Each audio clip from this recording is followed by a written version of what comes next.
Following the end of World War II, my father and his family were forced to put their lives back together.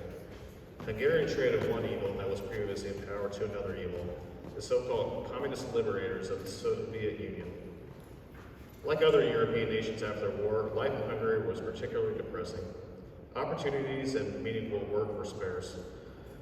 For family and political reasons, my father could not continue his education through university studies and therefore took a position as a lathe operator at the Wilhelm Peck rail car and engineering factory in Gouda.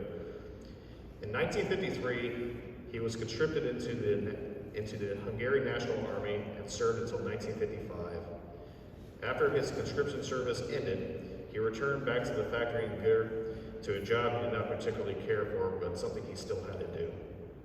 Industrial work behind the Iron Curtain was meaningless for Hungarians as products did not support Hungarian industrial growth, but instead were sent to the Soviet Union.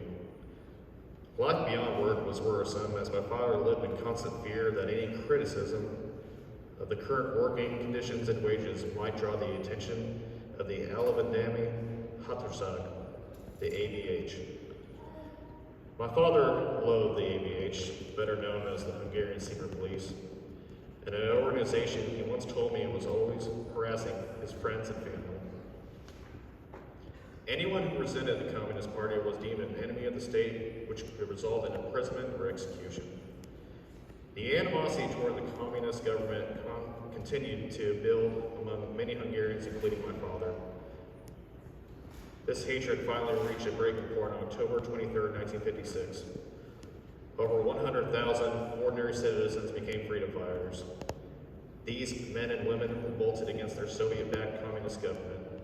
What started out as peaceful protest turned violent when the protesters were fired upon by security police, triggering the bloody fight for freedom. The fighting spread from Budapest to other cities, as well as the countryside. After several battles, the small victories of the Hungarians experienced were short-lived, as the Soviet Union launched a military counteroffensive to suppress the uprising. My father, like many other Hungarians, hoped that help would come from the West. Help never came. As the uprising came to an end, my father became extremely nervous.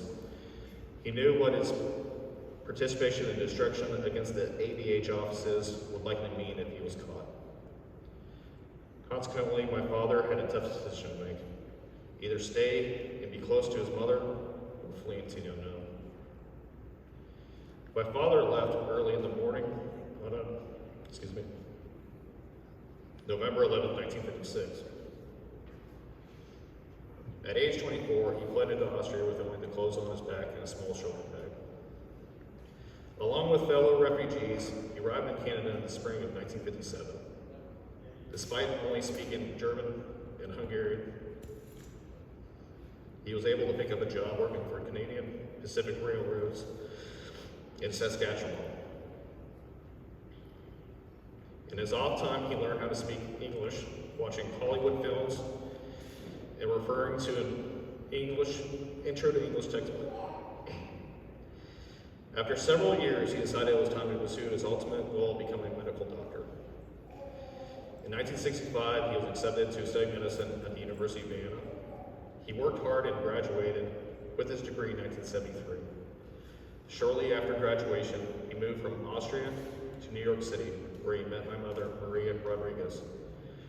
She too was an immigrant, as she was born and raised in Colombia. My parents moved to Blue Island, Illinois before moving to Oblong in 1979.